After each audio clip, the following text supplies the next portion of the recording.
As Jesse the Body Ventura would say, that expletive is dug in like an Alabama tick, and I am that expletive in this case.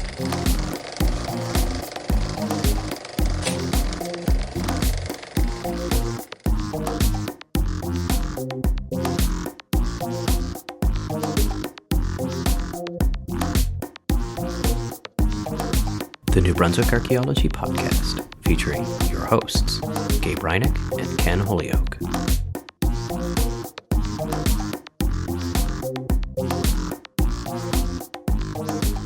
Welcome back to the New Brunswick Archaeology Podcast. I'm Gabe in Manchester, New Hampshire, and I'm joined, as I am just about every fortnight or in the summer, pretty much whenever we get around to it, Ken Hoenke, who appears to be in a bicycle parking garage in Lethbridge, Alberta. How are you, Ken? Yes, we're on the 8th floor bicycle parking garage. It's actually, I bike to work, but it is clouded over, and it looks still bright outside, but there are some very dark clouds in the distance, so it might be a very wet bike ride home. And I was going to say, Ken, speaking of dark clouds, we're calling this a special emergency. That was a very slick transition, Gabe. And so, Ken, to set the ambiance here, as you can see, I'm in the United States, and I'm going to hold my microphone to the window to give you a sense of the screams of archaeologists outside. So sit tight, listener. Hold on just a second. You're gonna hear the screams. My God. Oh, it's brutal out there. I'd never actually known what the phrase "rendering of garments" meant, Ken, until I just looked out my window and I saw Cultural Resource Management rendering its garments. And so, Ken, we're tacking this on as a special, as I said, special emergency pod to the end of season 3. This is bonus content. It is, yeah. So this is the first time I think we've had bonus content. So this is outside the canon. So this is like, for those of you who are Dragon Ball Z fans, this is like one of one of the archaeologists just climbed into a cannon. It's This is like the early Dragon Ball Z movies that are outside of the canon of the Dragon Ball world. Dragon Ball Z for the Canadian listeners. Yes, exactly. Yeah. Yes. But we're talking to a lot about American CRM right now, so I figured I'd use the Z. Yeah, that's good. They appreciate that. And so, Ken, what is the disaster that we are discussing? I guess looming disaster. Yeah. So, for those of you who have or have not been following the news, because I don't think even if you don't follow the news, it's hard to escape this stuff.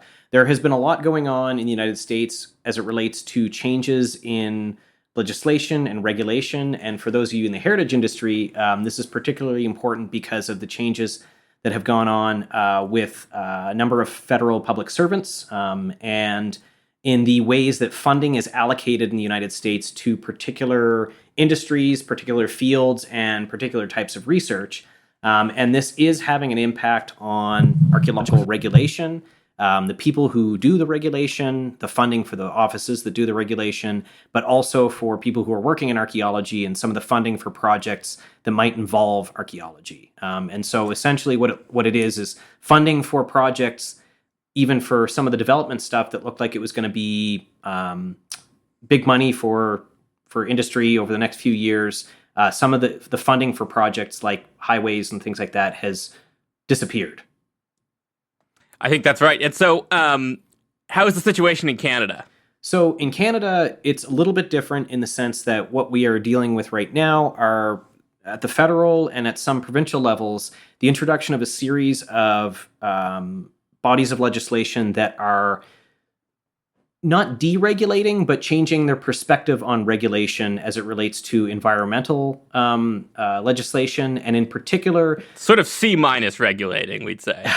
yeah, exactly. So what it is a shift toward a very developmental focus in that it's very pro-development and very looking to, I think the word that a lot of them are using is streamline regulatory review of major projects in Canada. And so obviously there is potentially some impact to archaeology in the sense that in the CRM industry, the bread and butter are these development projects. And so if, for example, there is a change toward more streamlined regulation, that likely means that there is potential for less archaeology work being done. None of that has actually happened yet, but they are a series of bills. So at the federal level, Bill C-5, And in Ontario, Bill 5, and in BC, Bill 15. And I don't actually have the names of those legislations right in front of me. But those statutes have changed kind of the face of what environmental rules are looking like. And it's not really clear how many of these things will actually survive court challenges and various different things. But all of this is happening at the same time. And so in the last few months, I think if you are a CRM practitioner and if you own a company that does CRM work, it's probably been far more stressful than it usually is in terms of like what's the next year or next couple of years going to look like. Okay. And Ken, how are we going to address this on the New Brunswick Archaeology Pod today? So we are going to be speaking today with Dr. Christopher D. Dore, who is the president-elect of the Society for American Archaeology.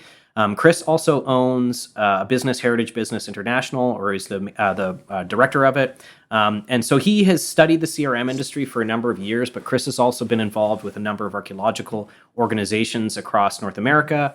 Kind of has his finger on the pulse of what's going on in the States in particular, but he's also an adjunct. Or has his finger trying to find the pulse right now. Yeah, and so these are some of the questions we're asking him. Is the SAA has been very involved in lobbying and advocacy on the behalf of CRM practitioners and archaeologists across the United States, because it's not just CRM. There is having an effect on funding for research projects as well, with particular focuses. And so speaking to Chris about this for the U.S. situation is important, and he also is an adjunct prof at Simon Fraser, and so I think pays attention to the Canadian industry and has a pretty good sense of what's going on there as well. Exactly. And to help enhance the gravitas of this situation, the listener can't see it, but Ken and I are actually both dressed like Jesse the Body Ventura in Predator for this special event, because listener, we ain't got time to bleed. And so I think at that, what we're going to do, Ken, is hand it over to our interview with Chris Dore. Yes, and so we'll be back to our regular scheduled programming sometime in August for those of you who are listening right now, and we'll be launching season 4. And so this episode doesn't have a hit pieces, it doesn't have a prize read or anything like that. But we felt like it was not going to be evergreen content, and it's particularly timely. So we're a hot button. We're a news organization really now on this podcast. Exactly. Yeah. I'm a roving correspondent here in camouflage and full You're embedded. Getup. You're an embedded journalist. As Jesse the Body Ventura would say, that expletive is dug in like an Alabama tick, and I am that expletive in this case. And so, Ken, but before we switch over to the interview, if the listener has questions or comments, where would they send those? They would send them to newbrunswickarchaeology@gmail.com. That's New Brunswick Archaeology, all one word, archaeology spelled ARCHAEOLOGY, newbrunswickarchaeology@gmail.com.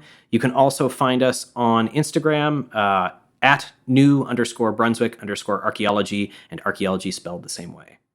Or you can find us on Ken's LinkedIn if you want to wade through the piles of unemployed archaeologists on the way to that. Yeah. So we will talk to you momentarily, listener. Talk to you soon, listener. All right, we are back with the New Brunswick Archaeology Podcast, and we are joined today from Tucson, Arizona, Dr. Christopher D. Dore, PhD, MBA, RPA, MCIFA, so that's member of the Charter Institute of Archaeologists, who is an archaeologist and business consultant, and who has taught about and studied the heritage and CRM sector for over 30 years. Chris has a PhD from the University of New Mexico, an MBA from the University of Arizona, an MA from Penn, and a BA from Washington State University. Chris is also an adjunct professor at Simon Fraser University and University of Arizona, and runs Heritage Business International, a consulting firm aimed at improving business operations for CRM firms in the US and Canada. Chris is published in Latin American Antiquity, Journal of Field Archaeology, Journal of Archaeological Method and Theory, to name a few. But today, he is joining us to discuss his work serving the discipline. And he's a past president of both the American Cultural Resources Association, or ACRA, and the Register of Professional Archaeologists, which is actually where I met Chris, a former director and now president of the Society for American Archaeology, and it is in that capacity that he has found time to talk to us about the state of archaeology and the CRM industry in the US and perhaps also in Canada. So thanks for coming on, Chris. You're welcome. Pleasure to talk to you, Ken and Gabe. I appreciate the invitation. Great. Thanks for joining us, Chris, and congratulations on being named the new SAA president. Thank you. It's as we're going to get to, it's probably a pretty interesting time, or maybe even a mixed blessing at the moment. But we wonder if you could tell us a little bit about just your journey to running for that position and what sort of goals you have for your term as SAA president. Yeah, sure. I mean, Ken talked a little bit about my background and experience. And, one of the things that I've always advocated and tried to practice, is that professional service is a part of being a professional archaeologist. And I mean, there are just too few of us. And if we don't all pitch in to help us, we're all completely lost. So, I first got involved with SAA. I've done professional service for my entire career and even before. So I first got involved with SAA on the Student Affairs Committee back in like the 1980s when I was a graduate student, and have, since that time served on a myriad of different committees and, as Ken mentioned, a director and treasurer after that, and editor of one of the journals, and finally you run out of things to do and somebody asks you like, hey, would you run for president? And it was a good time for me for one last kind of big professional service commitment and effort. And I said yes. And won the election, and here I am.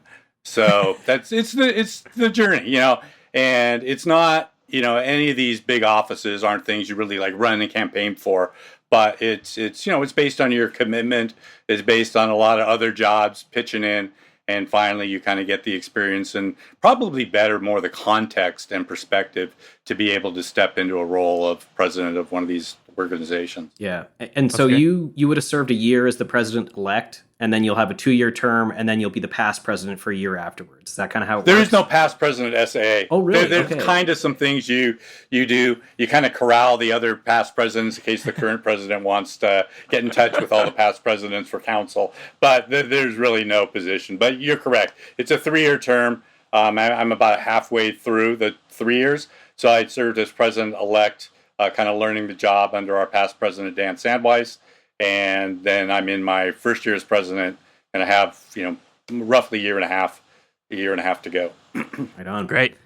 So before we dive in here, kind of talking about your role, and this is a really loaded question, so I thought maybe you might have feedback on this, but could you give the listener, because we're going to be talking a lot about American CRM industry, and we know we have a lot of American listeners, but we also have a lot of people from Canada who aren't as familiar with regulation. We've talked a little bit about the Canadian industry, but could you kind of give the listener a Coles Note version of how archaeology is regulated in the U.S. and generally how funding for these offices is working, and then we'll kind of lead into how those things have changed, basically.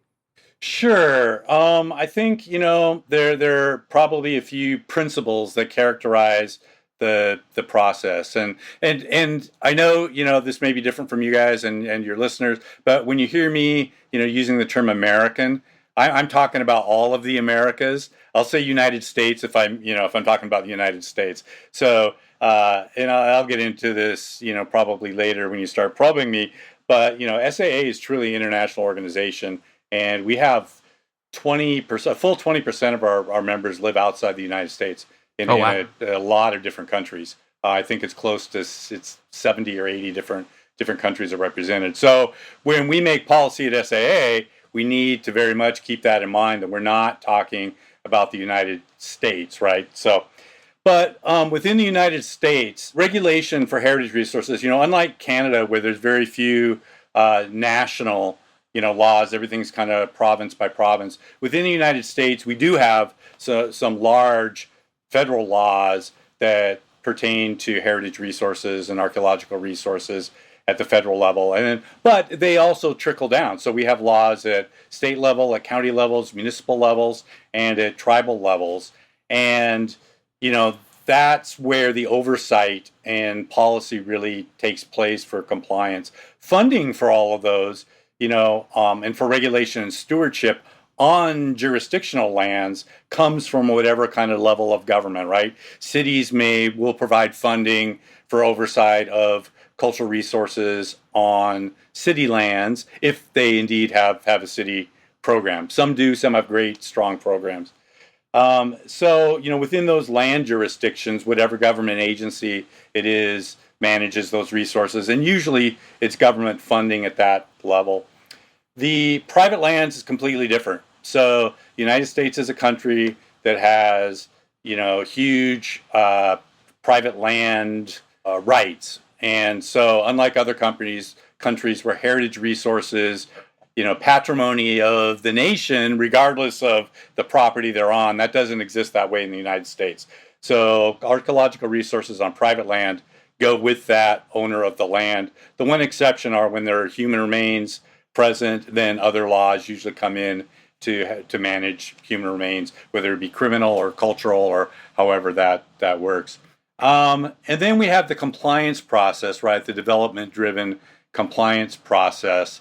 Well, first off, and that process it's an evaluation process, right? So it doesn't have a preservation determined outcome. The process simply forces in this case, it's the government agency that's responsible for that, to weigh the value of heritage resources against the value of some development infrastructure project. And so the outcome isn't specified in our law. That's one thing that's a unique point. It comes from federal law, but it trickles down into these other laws that largely mirror the federal laws. The other thing that makes the United States somewhat unique is that the responsibility of compliance lies with the government, but the actions of compliance can be delegated. So you can't delegate the responsibility, but you can delegate doing the work and paying for the work. So on a development project, it's typically the developer it's a government agency providing oversight and saying what needs to be done, but it's the developer that will go out, typically sometimes in-house, but will hire a contractor and pay for the archaeological work that gets done under the oversight of the agency or the regulator in that case. So that splitting of the responsibility from the acts is a key component.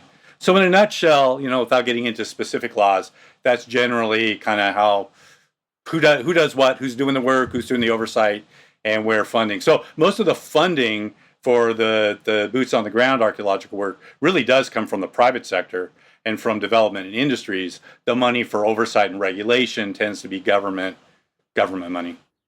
Great. And so, Chris, you mentioned use the phrase, I think, conflicting values, and so maybe that actually contributes to some of this next question, right? Where these are obviously challenging times for the profession, and you've really seen this. I suspect your work in RPA and ACRA, and now with SAA too.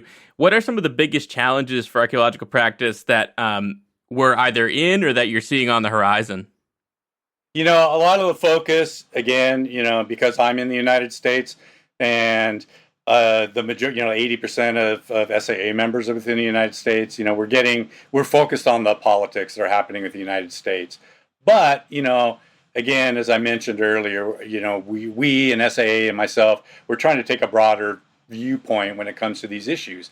And, these issues will resonate with all the listeners because they're the same. So putting, country-specific politics aside, and, there are some similar differences on or similar things going on the political side, certainly between what's going on in Canada and the United States on some aspects, but too in the Argentina and in far South America, there's a huge anti-science movement that is causing defunding of archaeology and undercutting professionalism and archaeological scholarship and things like that. So there are fewer differences, I think, than you think there might be. But putting all those political things aside, what are the big issues that really undercut American archaeology in the broad sense, and the challenges that we have? And I would say one that's pretty universal, even beyond the Americas, is creating sustainable, rewarding, and well-paying careers. We have jobs, but jobs are very distinct from careers, and we don't have enough of them, and they're not rewarding. They don't, pay well. We all know, everybody listening to this podcast certainly, is well aware of the state of archaeological employment. So that's one of the big challenges. I think another one, I just talked about kind of the anti-science movement. I think public perception of archaeology as a science, and just the undercutting of experts in general, right? We're in an era, where scholarship, professionalism, informed opinions, science, facts are being rapidly eroded, and it's more ideologies, and it doesn't matter about your professional training or your background, right? It's just what you believe, right, is giving now more weight than rational thought, science, facts, and the process of reasoning out, for us, reasoning out what we think happened in the past. So I think public perception of science, of any experts, and certainly of archaeology, is a key issue that we're all concerned about. And I think maybe a third one might be building better partnerships with communities and stakeholders, and that's is partially justifying what we do, especially since there is taxpayer and government funding involved. So it's ensuring that taxpayers are receiving a benefit from what we do, but also a lot of the issues and a lot of the problems that have come into archaeology, certainly in the last decade, but have roots much, much farther back. But about how we treat ourselves, about relationships with First Nations, Native Americans, descendant communities, and just cultural stakeholders in general. That archaeology has, I think, started moving down a better path of engaging and truly partnering with communities and those stakeholders. But we have a long ways to go. And, in my mind, really that community partnership is, a fundamental element to kind of the archaeology of the mid 21st century, which we're kind of finding ourselves in all of a sudden. Yeah. And I think snuck up on us. Yeah. And I think too, like this idea of building partnerships and community level stuff and kind of that local, do you get a sense that that is a strategy to combat kind of number two, which this is sort of, this, I guess, what's the word? I guess not resistance, but this sort of anti-science, this kind of a little bit of not as much trust in science, I guess, as there used to be, and the kind of emotional side of it, but by localizing things, by making them more community-based, is that sort of a strategy maybe to combat this sort of second big issue? I think it is, and I would, you could put it into more political terms. Certainly, what's going on in the States, right? With, there's not a lot we can do as even just with archaeological issues, right? But with other issues too, at the national level, right? Our administration within the United States, our federal national administration, has it out for us in a lot of ways that we have held close, and there's not a lot we can do given the way that political power lies now to affect much change at that level. So I see, within life in the United States, in all kinds of ways, everybody is turning into their local communities. Localism is becoming a really strong thing, whether it be local pirate radio or your culture, your art scene, taking care of the needs of people within your own community. Everybody's starting to look in, which I think is a really great thing. And I think archaeologists are doing that as well, because we can control that and we can influence that and we can make a difference at the local level. So I think localism is kind of the new thing for a while in all kinds of aspects of our lives. That's really interesting. And so Ken's going to ask a follow-up question here about lobbying and government, but I wondered if I could ask a follow-up question too, just about your own background. And so you have this credential that I don't think most archaeologists do, which is you went back to school for an MBA at some point. And I was wondering, you mentioned sustainable careers just as some aspect of what's really important here.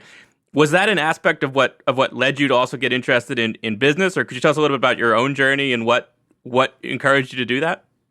Yeah, I've just kind of always innately been good at business, but in my job within kind of CRM and working for private companies, I've always had adjunct positions, but my main career focus has been within private companies doing archaeology, and my jobs got increasingly administrative as I kind of, climbed the ladder, right?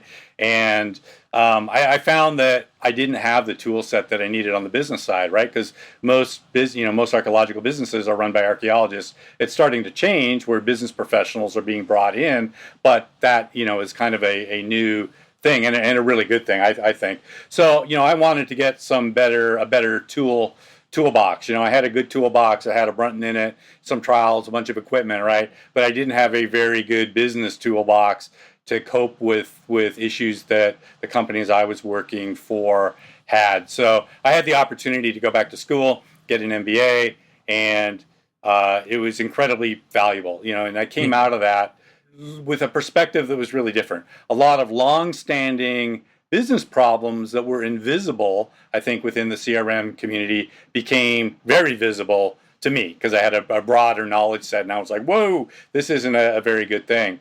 And a lot of things that were recognized as problems, but nobody really had a solution for, aren't unique to the business of archaeology or the business of cultural resource management. And, I learned a lot in my education about how other businesses, how other industries had solved those problems. And there are a lot of answers. So I was able to bring those two things, to the table. I really worry about cultural resource management as an industry, both within Canada and the United States, because the data that I look at, and one of the things my business does, Heritage Business International, is to kind of track the business economics of our industry. We're not sustainable from a business definition. We're barely sustainable. Some companies are, some aren't, but industry as a whole, when you actually look at the metrics and the numbers, we're not truly growing. We're not truly, returning value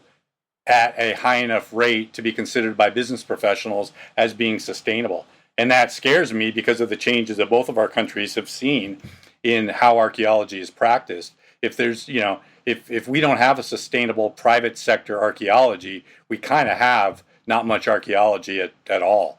So, that led me down this mini career path, right? Kind of the third big phase of my career. I started out as kind of a more scholarly oriented Maya archaeologist dealing with issues of community organization in Mesoamerica. And then I had a phase when I was doing geospatial technologies and focusing on, I was at the early end of, all our technologies, GIS, GPS, satellite remote sensing. So I caught the first wave of that and did that for a couple decades. And then, I went back to school. So now my kind of personal mission is how do we improve business practices within our industry? How do we make it more sustainable? How do we create value, which feeds back into, your question about jobs and sustainable careers and other things we really care about, stewardship of resources, learning about the past, community engagement, right? All those things depend upon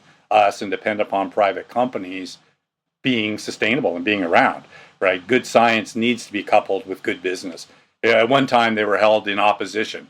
Oh, you couldn't be if you were making money at archaeology, you couldn't be doing good scholarship. Or if you're doing good scholarship, you couldn't make any money, right? But we've learned since then, right? And the better you are as a business, right, the more resources you have to put into learning about the past and being able to hire better people and to be able to have labs with state-of-the-art equipment, we can do better archaeology if we're doing better business. Yeah. So they track together. They're not in opposition. Yeah, it's sort of like the financial value can potentially create better heritage value out of like the work that we do. Exactly. Yeah. But they go hand in hand.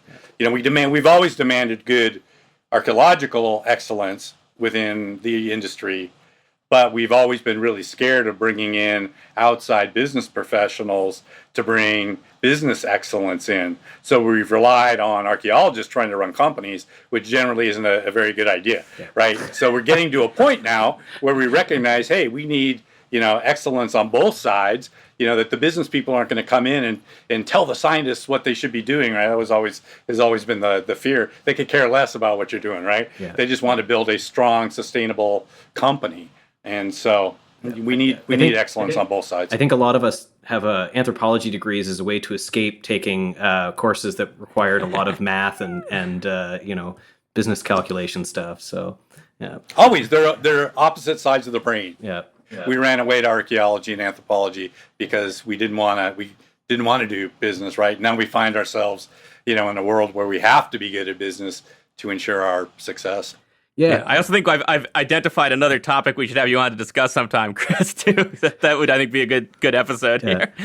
And so on like the business side of things, so what is the role, kind of getting back to the SAA, what they're doing right now in terms of sort of two questions here.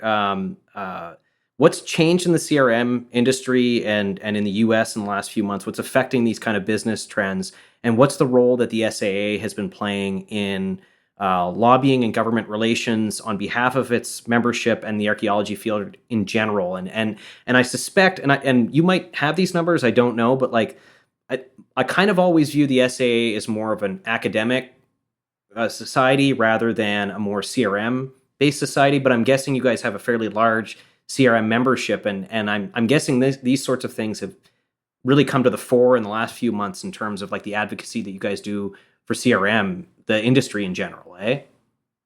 Yeah. You mentioned, Ken, earlier on that I've been president of the American Cultural Resource Association and the Registered Professional Archaeologists in the past, right? And now I'm SAA president. Each one of those organizations has a very different mission and a distinct focus, right? With ACRA, which is akin to now the Canadian Cultural Resource Association, really is a trade organization focused specifically on those business and business issues, right? And then you have, the Register, which is focused on issues of standards and professionalism within professional practice. And SAA is much, it's much like CAA, right? It's a scholarly society, right? It's about doing archaeology and what we learn about the past. But SAA is big and it encompasses a lot of members. SAA has about 7,000 members right now, and members in all those kind of different employment sectors, in government, in private practice, in academia. And so therefore, SAA's positions and policy and initiatives to help members, right, are broader in that sense. But we take the lead on issues of standards and professionalism from the Register, and now we take the lead on industry issues from ACRA and CCRA and other groups like that. But we've always been, I think, we being SAA, has always had a pretty strong policy voice about archaeology in general, issues in archaeology, and we have prominent government affairs committees at SAA. One really focused on U.S. domestic government affairs, and one focused on international government affairs.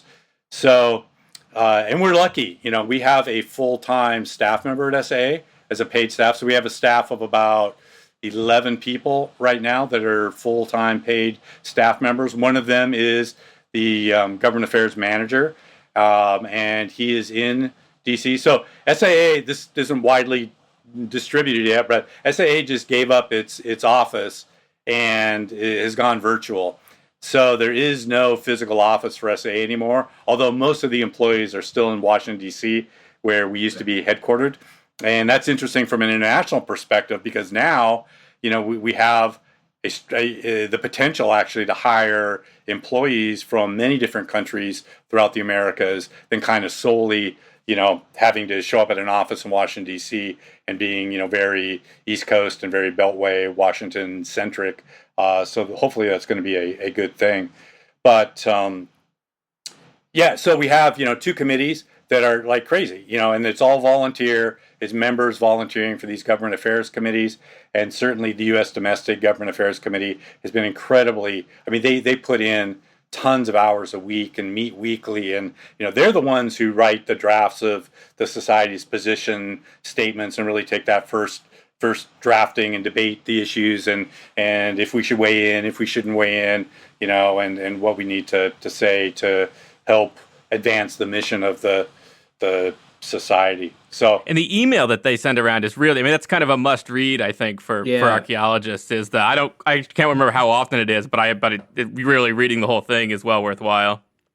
Yeah, and a big focus is that we're trying to we recognize that a fifth of our members are outside the United States, and the International Government Affairs Committee has never, I mean, if you are a member and live outside the United States, there's a huge member benefit that you don't necessarily get. So we're trying to increase the International Government Affairs Committee to start, getting more involved in advocacy for archaeologists outside the United States, help support them in their efforts, and a lot of doing that is, the coordination and calls to action that go out in the newsletter you're talking about, but directly to members too. So we had one, just here in about a month, maybe not even that, 3 weeks ago or a month ago in the States, where we had 2,000 SAA members go through the lobbying or advocacy portal that we have on the website to request the freeing of funding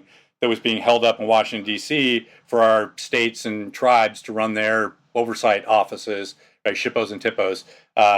And that ended up being a successful effort. It wasn't all SAA, kind of everybody was on board here in the States. But, that's pretty amazing that we had, that's like 25, 30% of something, or certainly of our members within the States took direct action, because we were able as this organization with a large membership to make that a call and appeal and tell people like, now's the time, take a second, log on, the portal sends everything out, makes it really easy. But that's something that we can and should and hopefully will be doing to help our members in other countries within the Americas too here going forward. We want to ramp that up.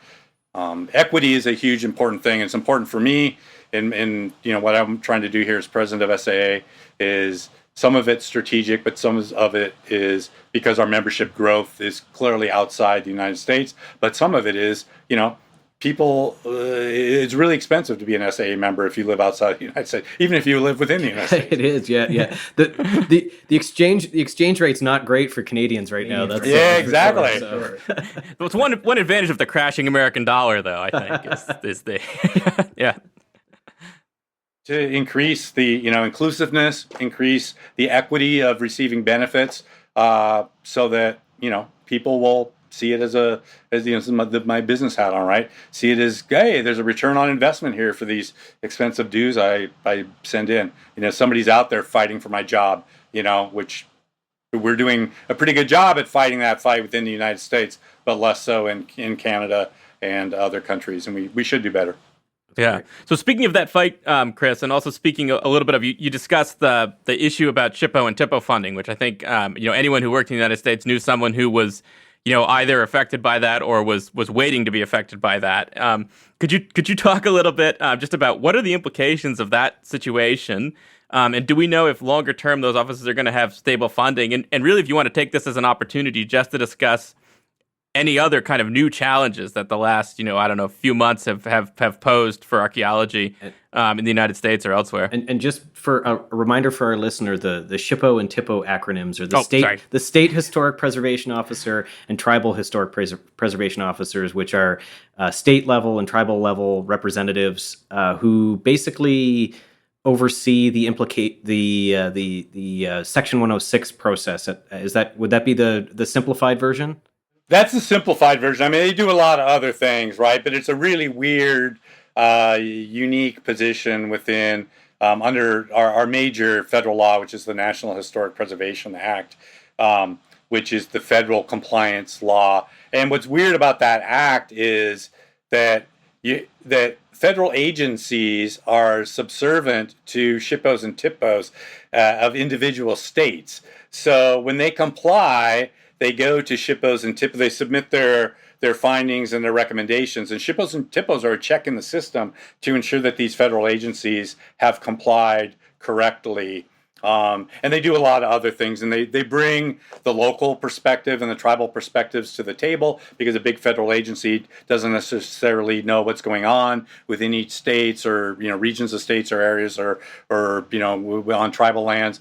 And so SHPOs and TIPOs provide a lot of content. They just do tons of stuff, and oftentimes their offices have state responsibilities in addition to this federal role and whatever. But these offices, it's great that we got this funding freed because it was funding for this year, right, that got put on hold. So some SHPOs and TIPOs basically ran out of money and were laying off employees. It's slowing down the compliance process. Our government wants to build and drill, and there are all these administrative priorities, but they don't understand that by withholding that money, even though they're trying to expedite those projects, which means less compliance, there's still these laws on the books, and they have to go through these offices, and without those people, it's just going to slow down their own projects. But stable funding into the future, no, and these offices have never had stable funding. Some of it does come from states, but a lot of it comes in these federal budgets, and every year, we all within the United States are fighting, and lobbying and advocating and educating in Congress to try to get that SHPO and TIPO funding. A lot of that comes actually, it's really weird too, another little quirk, comes from offshore energy monies. It doesn't actually come from the federal budget, so it's not direct tax funded. Really? But it's always been allocated. It gets into the weeds here about how we fund, but we're very much aware that while we won this short-term battle to get this money freed for this year, there's no guarantees that we're going to have money for SHPOs and TIPOs in the next year's budget. Yeah. So the equivalent in Canada would basically be like if the provincial archaeology offices that are in every province essentially didn't know if they were going to have money to operate the next year, basically. And that's on a year-to-year basis. Yeah, it's a year-to-year. Wow. Yeah. Ken, don't act like you didn't live in Ontario when there was a government that thought that was a feature, not a bug. Yeah, really. Yeah. And where I'm sitting right now too. So that's So the funding has been restored, but I'm guessing there's all sorts of other stuff that's gone on. And so what's the most pressing thing right now, I guess, in the U.S. Situation before we kind of shift north of the border, kind of talk about what's going on in Canada? Sure. I mean, people are scared. People are really nervous. The things aren't going to necessarily change back to the way they were ever. We're going into a new era with different rules, different laws, different regulations about those laws. And people are scared and people are nervous, right? And certainly research grants have been cut. Some have been restored, but the priorities of granting organizations are changing. And again, some funded grants have maybe been restored, some haven't, but that doesn't mean that there's going to be grant money to fund archaeological research going into the future. Some primarily federal archaeologists have lost their jobs. Again, some have been reinstated, but others haven't.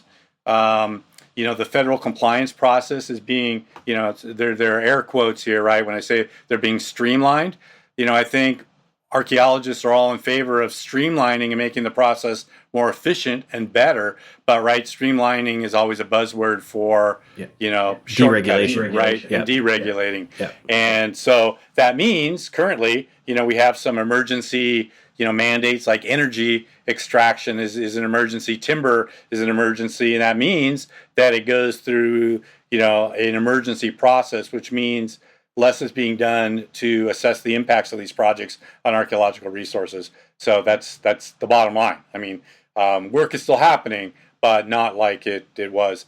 And it's starting to hit the private sector, right? And contracting opportunities, certainly with federal agencies for jobs, is starting to dry up a little bit. There are fewer advertised contracts now that people are starting to see. So it's taking a little while to trickle down to that level. But I'm hearing from companies that it's starting to happen. And would that be like doing contract work for the Defense Department or like National Park, like the National Park Service and stuff like that? Yeah, certainly those direct agency contracts. But even with private, I think the private company ones are better for now because the money and the funding for that, but comes from those private companies and they get told by agencies. But, it's getting to be like nobody at agencies or, because people have either left or for whatever reasons, some have left on their own, some have, been fired or laid off. And it's from what I'm hearing, there are people in positions now that really don't, have the history to know how the process works, how decisions are made, and it's kind of just a mess internally, and that certainly spills over.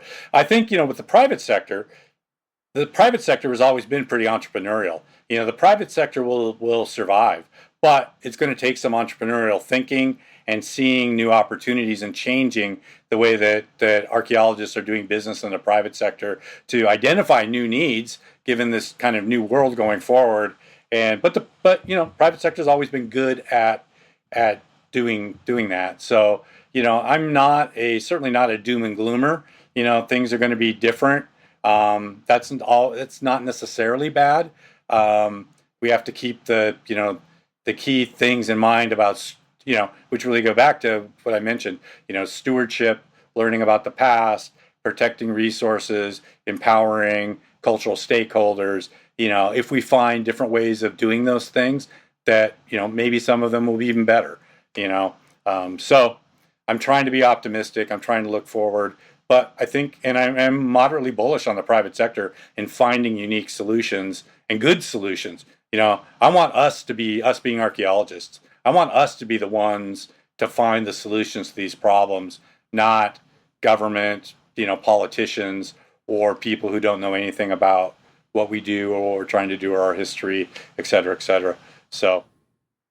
That's great. I think I'm also just glad to hear moderately bullish, which I think is the most enthusiastic review of the current. I just made a note that high praise indeed. Yeah, I just made a note that we should try to find something positive to pull out here to. Yeah. So this is good. But so Chris, you've obviously got some interest in Canada. You've done some work with Simon Fraser, and you've got business ties here. And so a couple of questions for our Can-Am relations side of things.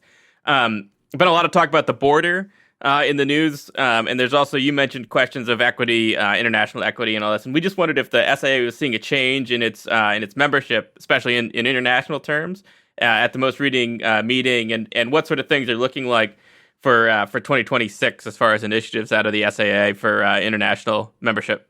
Yeah, membership hasn't really been affected, and I think if anything, I mean, it's grown. During COVID, there was a big hit in membership, and SAA clearly had some issues going on, and some people left for in protest for some of the things. But we got through both those, and membership has been growing steadily over the last 5 years. We're really close to where we were pre-COVID. We're up around 7,000 members. And I think now, given the challenges that people are really realizing some of the value that they do get from SAA, in fighting, for jobs, fighting for archaeology, fighting for careers, and, are more willing to pitch in to be members because they know that, those dues are going to like our government affairs staff members and things like that, where they really are getting a tangible return on that. Our last conference was April in Denver. There was some talk about, people not going. It was actually the seventh largest meeting in SAA's 90-year history. Oh, wow. It was far larger than we expected. I think people were in an irrational good mood. Maybe it was camaraderie of being together with people in hard times, and I don't know what it was, but it was fairly upbeat, and it was a good meeting. It's the further we get away from that meeting that was at the sort of weird Walt Disney adjacent place in Florida. I think that's what it is. Yes, that was very strange. It's hard to find coffee. That's what I found was the hardest thing. So, yeah. The mouse and coffee don't go to. Yeah. So I mean, there was a lot of talk. So a lot of our federal agencies have their own meetings at SAA, like a couple days prior. They canceled all those, but some of those federal archaeologists still came to the meeting. Right, great. Some under pseudonyms and things, but clearly some federal archaeologists didn't come. At a normal meeting, we only get about 100 federal archaeologists anyway. It was low. We still got some, but and so it's unfortunate that perspective, in that employment sector was reduced, but it didn't affect our overall numbers. And then internationally, we were pretty apprehensive about whether international scholars and members would come to the meeting. for practical both political and practical reasons. Some people we know didn't come and protest because we heard from them. Some people didn't come because they were scared to travel to the United States, and rightly so. So we did some things to try to help. We certainly worked through Denver, through the federal government, to ensure that everything was up and up, that we told people what they needed to have in terms of documentation.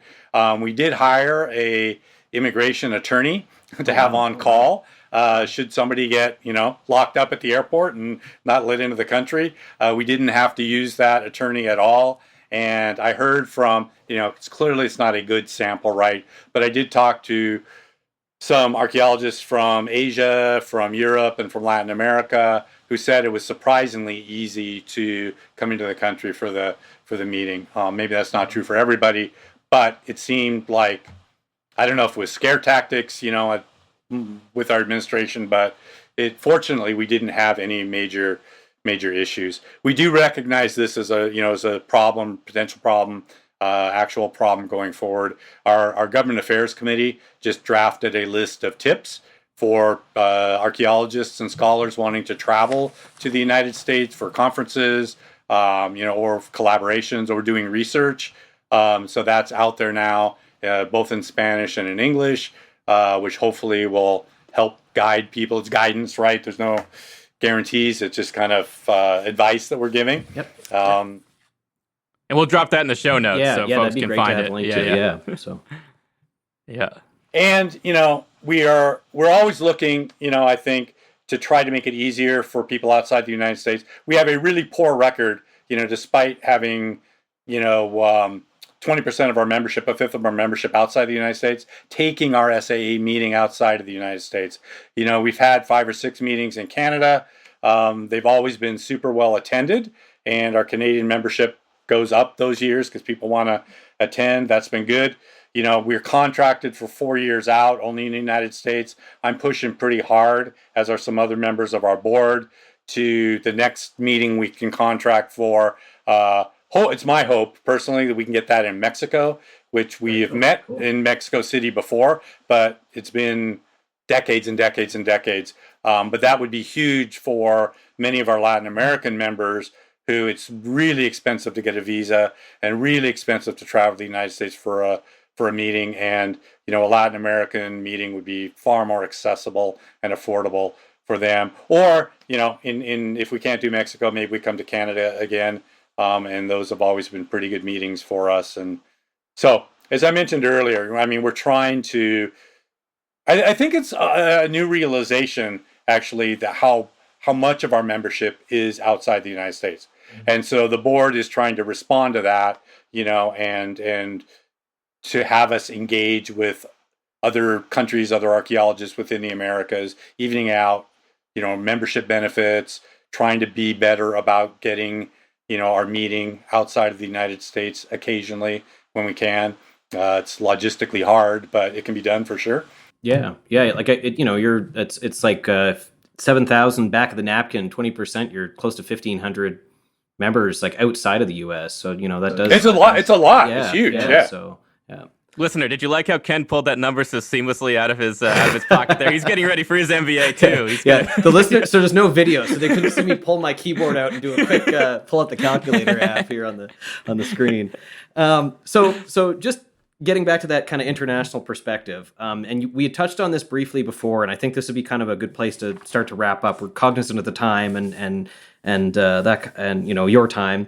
So on the regulatory side in Canada, we're starting to see some similar patterns emerge.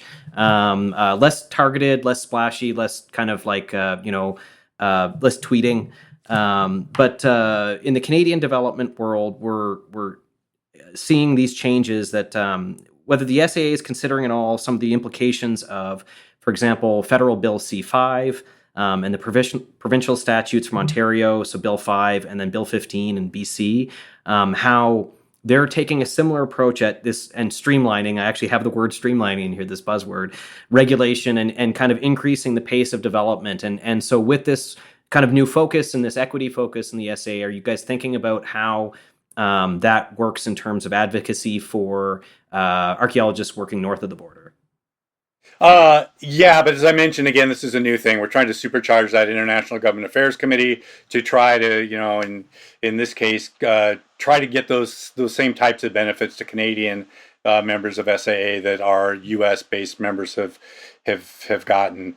We've been way too U.S. centric in our political advocacy, and we should be doing a better job in Canada and other countries within the Americas in doing that. And now that you've mentioned those bills to me, I'm going to bring them to the attention of our International Government Affairs Committee, because I don't think we've been tracking those. SAA, because of its kind of size and the resources that we have, we don't really get involved with state or provincial issues. We let the regional societies or the state-based societies tackle those, but we try to certainly, be an information source for those, but we really try to focus on the larger kind of national issues. But I'll say to Canadian members and even to non-members, because historically we've been lacking in being good advocates for issues in Canada, and helping archaeologists fight the fight. You need to get in our ears too. Let our Government Affairs Committee know about laws coming up, know things we can do to help you, brief us on these issues, help us develop positions. And I give you my word, at least during here, the remainder of my term in office, I'm going to do the presidential arm twisting that I can to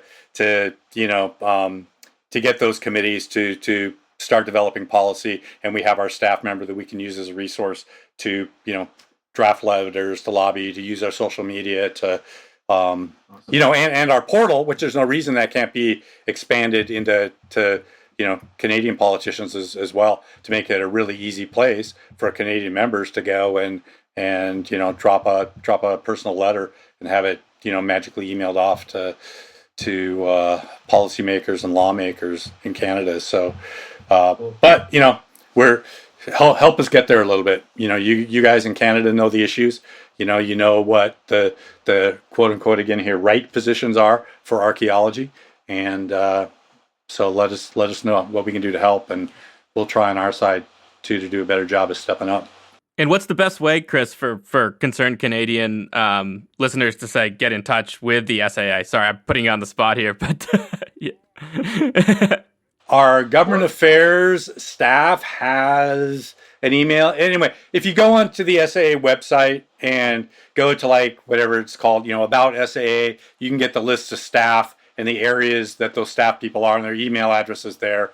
We have a government affairs section on the website, and there should be linkages and things there too. Awesome. And we can drop that in the show notes too. Awesome. That'd be great. So that's great. There's always been little petty fights among all the different archaeological organizations, and everybody has their issues and their positions, and I'll leave you guys with this. It's now's the time. We need to put those little differences away, because we have far more in common than we do have in different. And if we don't, there's just too few of us. If we don't put those differences aside and get together on the big important things, we're all going to be in trouble. So let's do what we can to help each other. SAA will step up some to try to help Canadian archaeologists, but you guys as well. Let us know what we can do to help you. Yeah, I've got the contact information now for Kimball Banks. It looks like is the chair of the he's the chair of our government affairs. Yeah, and David Lindsay is the staff person, the full-time political affairs staff person. Yeah, as the awesome. Chair of the advocacy committee for the Canadian Archaeological Association, it is now you're speaking to me directly. That's actually the person to be. Yeah. So Chris, we're going to let you go here in a second, but you mentioned the phrase "people are scared" and "people are nervous," and there's a bunch of desultory talk recently along the lines of just what would we tell students who are still looking to get into and make a career out of archaeology. And so what would you advise an undergrad exploring a career in archaeology right now? And, whether it's moderately bullish or fully bullish, I'd be curious to get your take. Yeah, well, this is a case where I'm actually pretty pessimistic. And, nobody wants to really talk about the dark side, and I'm always happy to do that. And let me say, I'm not going to discourage someone who has the passion for learning about the past and wants to go into archaeology down what has been our traditional career paths, but we all know, but we rarely communicate that to these students, that it's a hard go, right? And, you make a lot of sacrifices in your life to be a professional archaeologist. And it's not, I'm a senior guy and a moderately well-known guy, and I'm still, hustling the next job,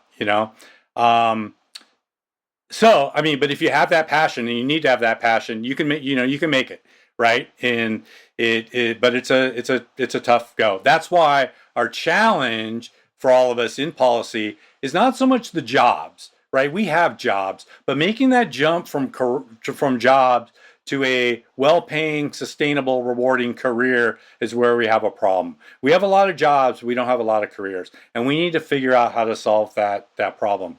So that's the bad news, kind of. The good news is that the skills that we learn as archaeologists and or anthropologists are really great skills and highly desirable by industries directly outside of practicing archaeology. Right? We have quantitative skills. We have qualitative data skills. We usually speak a language or two. We understand culture and cross-cultural culture and globalization and international people. And man, private industries want to get their hands on those people. So you can take your archaeological skills and the things that you learn about culture and the past and history and apply those to another different industry where you may be actually doing very similar work. It could be in tourism, it could be in international development, it could be in, I don't know, lots of different things. I just lost an employee who's a great employee, an MA archaeologist, because she didn't want, she's far younger than I am, she didn't want the lifestyle. She didn't want to make the sacrifices to be an archaeologist, but she's a great archaeologist and she's passionate about it. So what's she going to do? She's going to go back to school and get a teaching certificate. She wants to be a math teacher, and she can probably do more for advancing archaeology as a math teacher in junior high or high school than she can working directly in archaeology. She's jazzed about developing lesson plans, using archaeological problem solving and archaeological data analysis and things like that to teach math to students through archaeology. And it's going to open the door, right, to many more people. So, I think the students of today, they have a super different skill sets, right? They're far more communication oriented, social media, they're savvy about communicating. And I think they tend to be pretty entrepreneurial. Take your passion for archaeology. Well, one option is, if you don't want to give up all those sacrifices, you can still participate in archaeology. Figure out, go to business school, right? Figure out how to monetize your passion for archaeology in a different way, where you can be a communicator, you can be an educator, you can do other things that may give you a better lifestyle, right? A more secure career, a better income, a more, secure income, but still be able to be an archaeologist, really, but be an archaeologist in different ways that are not traditional ways. And the contributions you can make in those areas are no less so than, being an archaeologist out digging a hole somewhere or working for an agency or doing things like that. So, and many of those jobs actually suck the passion out of you, that you once had. So if you can maintain that passion and just find creative ways of challenging that, I think that there are careers out there that can make a huge difference and still allow you to do that. But I don't know how we're going to solve, the direct career problem within archaeology. I really don't. But we gotta take that on. But the first thing we need to do is recognize where the problem is. The problem's not with jobs. People talk the talk, about jobs and jobs. Oh, we have jobs and CRM, but not really, I think, looking at what happens to those people who go into those jobs. And there are numbers on that and how long they last and what the lifestyle's like, what they do when they leave, and it's not a pretty picture at all. It's a tough go, and it's really like 3 years. As an itinerant, field worker who jumps from company to company, job to job, and you get burned out. And some of those people go back to school, but only about 16%. This is on the U.S. side of the board. This isn't an official stat, but I would say almost every person who's applied to do a master's in our program here are they've got 2 to 3 years of field experience and are looking for like what's next, basically. So yeah. So you're seeing that 16%, but what happens to the other? Yeah, you can do the math there, quick, Ken, on your keyboard. Whatever that other 84%, whatever it is, right? Of those people go. I think they leave archaeology. They go on and do something else in their lives, and that's a real shame, And we're not helping ourselves, and we're not helping them by when they were undergraduates saying, "Oh yeah, we have tons of jobs. Come be an archaeologist." I think we need to have some straight talk and get real about what the problem is and communicate that to our students and help guide them. An anthropology degree is hot, right? And the buzzword is business anthropology. But what that really means is you just go and you're doing anthropology, but you're doing it within another industry. And again, those skill sets that you get with that education are super valued. Focus on the skills you're getting. That's the advice I give people. Keep your passion. Look for creative ways of finding a good job to keep that passion alive, right? And to help everybody, and focus on your skills and figure out where you can apply those great anthropological and archaeological skill sets. Yeah, or go the MBA route, make lots of money, and then you can just like pay for your summers off doing archaeology work there. That's sage advice from Ken Holyoke, listener, right there. That's the you can't tell how nice the bike behind him looks right now.